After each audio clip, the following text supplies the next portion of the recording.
श्री शिवाय नमस्तुभ्यम। हर हर महादेव।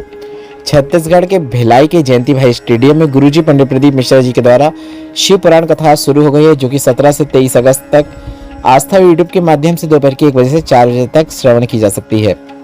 आप कथा पंडाल में पहुंचकर भी श्रवण कर सकते हैं, क्योंकि यह कथा पंडाल में भी सुनी जा सकती है।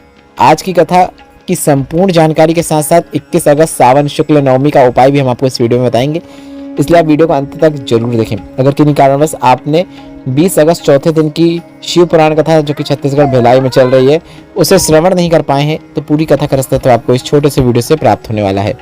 बढ़ते हैं आज की कथा की पहली विशेष जानकारी की ओर। कथा शुरू होते ही गुरुजी ने कहा, भगवान शिव की ही कृपा होती है जो हम सावन के महीने में यह शिव पुराण कथा का श्रवण कर पा रहे हैं। शिव पुराण की कथा कहती है, दो चीज कर्म और भाग्य। भोलेनाथ चंचला से कहते हैं, भाग्य अपने हाथ में नहीं है, पर कर्म अपने हाथ में है, और कर्म अगर हम श्रेष्ठ रखेंगे तो भाग्य भी उसी अनुसार लिखाया जाता है। लोग कहते हैं कि भाग्य लिखने वाला विधाता होता है, पर शिव पुराण की कथा कहती है, भाग्य लिखने का कार्य हम हमारे कर्मों के द्वारा ही करते हैं। बढ़ते हैं आज की कथा की दूसरी विशेष जानकारी की ओर। गुरुजी ने कहा, केवल मंदिर, तीर्थ, कथा या फिर गुरु के पास चले गए तो तुम्हें ज्ञान मिलेगा, ऐसा जरूरी नहीं है। जब तक तुम कर्म नहीं करोगे, मेहनत नहीं करोगे, तब तक आपको सफलता प्राप्त नहीं हो सकेगी। बढ़ते हैं आज की कथा की तीसरी विशेष जानकारी की ओर। लिपिता दास जी पत्र लेकर आई, जिसमें उन्होंने लिखा, शादी के 19 साल बाद बाबा ने पुत्र दिया। मैंने बाबा से मांगा था, पीछा पकड़ा रहा बाबा का। मैंने 15 साल की जो एक बेटी थी जिसको ब्लड कैंसर हो गया, उसे खो दिया। वह मुझे छोड़कर चली गई। 2023 में पहली बार आपकी कथा सुनी, कथा लगातार सुनना शुरू की, प्रार्थना करी, बाबा ने मुझे प्रदान कर दिया, बेटा हुआ, उसी का आभार व्यक्त करने कथा पंडाल में आए हैं। बढ़ते आज की कथा की चौथी विशेष जानकारी की ओर। ललिता यादव जी पत्र लेकर आई, जिसमें लिखा, एक लोटा जल का महत्व का बखान करना चाहती हूँ।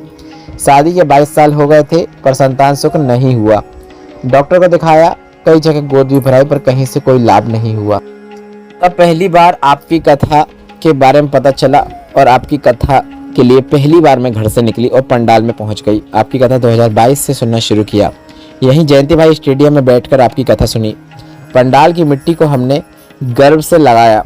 जब हम लगा रहे थे तो लोग हमें देखकर हंस रहे थे कि यह क्या कर रही है, पर आपने कहा कि शिव पर विश्वास रखना चाहिए, शिव प्रदान जरूर करता है। हमने पूर्ण विश्वास रखा। 22 वर्ष बाद गर्भ ठहरा।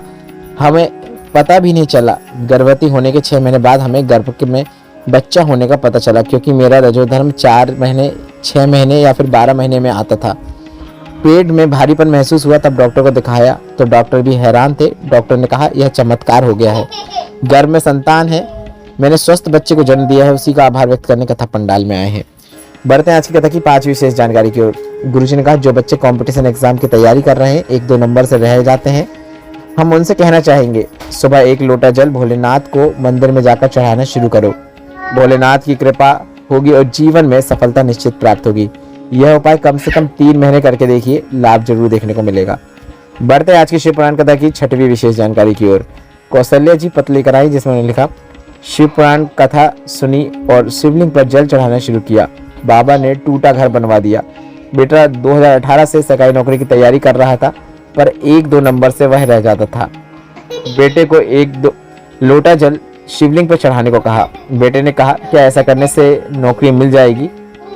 हमने कहा, बाबा पर विश्वास रखो, कर्म पूरे करो, सफलता निश्चित प्राप्त करोगे। बाबा की कृपा हुई, बेटे की नौकरी लगी। उसने जो पहले फॉर्म डाला था उसका रिजल्ट आया और उसका चयन हो गया, उसी का आभार व्यक्त करने कथा पंडाल में आए हैं। बढ़ते हैं आज की कथा की 7वीं विशेष जानकारी की ओर। गुरुजी ने कहा, ब्राह्मणों ने महादेव से प्रार्थना की और बताया कि आप बताएं हमें कि दुनिया का सबसे बड़ा तीर्थ क्या है, तो महादेव ने कहा, आपके माता पिता के चरण। बढ़ते हैं आज की कथा की 8वीं विशेष जानकारी की ओर।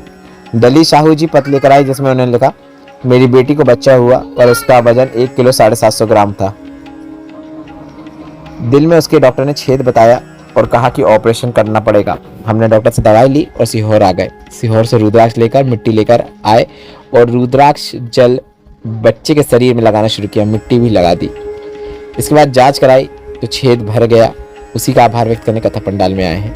बढ़ते हैं अगले पत्र की ओर नैनबाई जी पत्र लेकर आई, जिसमें लिखा पेट में दर्द हो रहा था, पता चला कि गर्भाशय में गांठ हो गई है। डॉक्टर ने 3 महीने की दवा खाने को कहा। हमने दवा खाना शुरू किया। डॉक्टर ने कहा अब शायद दवा से ठीक ना हो, ऑपरेशन करना पड़ेगा। सीहोर से हमने रुद्राक्ष लेकर आ गए। रुद्राक्ष जल का आचमन करना शुरू किया। आपने आसकनी माता वाला एक उपाय बताया था, वह उपाय हमने करना शुरू किया। बाबा की कृपा से गांठ पूरी तरीके से गल चुकी है। उसी का आभार व्यक्त करने कथा पंडाल में आए हैं। बढ़ते हैं आज की कथा की 9वीं विशेष जानकारी की ओर।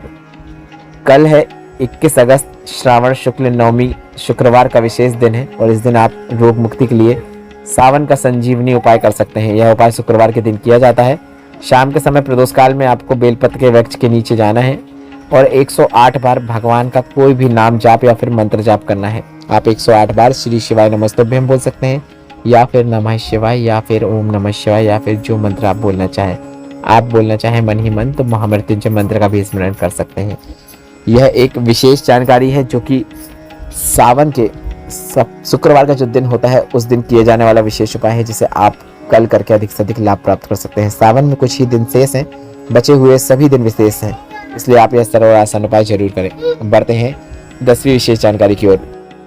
सीहोर में गुरुजी पंडित प्रदीप मिश्रा जी 25 अगस्त को कावड़ यात्रा करने वाले हैं। अगर आप इस कावड़ यात्रा में शामिल होना चाहते हैं, गुरुजी के साथ कदम से कदम मिलाकर कावड़ यात्रा करना चाहते हैं, तो इसके लिए आपको 25 अगस्त को सीहोर की सीवन नदी के तट पर सुबह 9 बजे के पहले पहले पहुंच जाना है।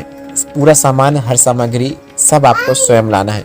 आप वहां पर देखेंगे, वहां पे कई दुकानें भी लगी रहेंगी जिसमें कावड़ मिल जाएगी। अगर लेकर नहीं आ पा रहे हैं तो निराश नहीं होना है, वहां से भी आप कावड़ खरीद सकते हैं और कावड़ यात्रा कर सकते हैं।